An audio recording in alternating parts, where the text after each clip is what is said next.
Now when things get a little bit busy in the queries department, I've got 20 queries now, you may decide to rearrange your queries. So I'm going to drag these queries up and down and put them basically in alphabetical order.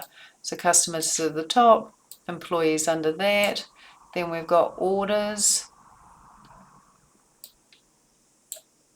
order details, that can stay there, shippers, products comes before S, categories goes through to the top, shipper suppliers, STB for bikes above categories, volunteers, yes, sales, that one actually should be above that one I think.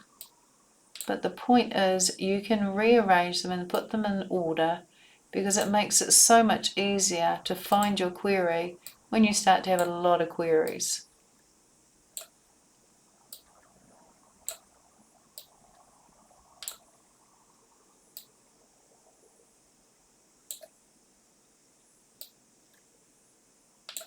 Alright, and that'll do.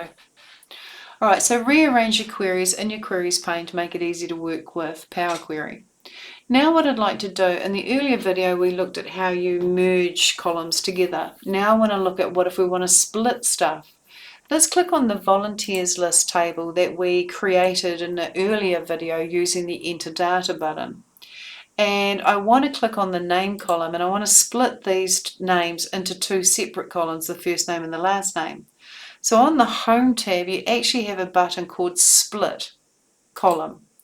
And you can split by the number of characters or the position or uppercase to lowercase or lowercase to uppercase or digit to non-digit, digit to alpha or alpha to digit. I want to go by delimiter because I feel this is the most common one that we'll use.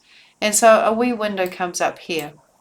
And so that we choose which character to use as the delimiter. And we can choose from this list or we can create our own custom one. So I'm just going to go for a space. And I want to split this column at each occurrence of the space, not just at the leftmost or the rightmost, but each occurrence. And if I expand the advanced options, I want to split into columns. The number of columns is 2, and OK. And so what will happen is I'll get a column called name 1 and name 2.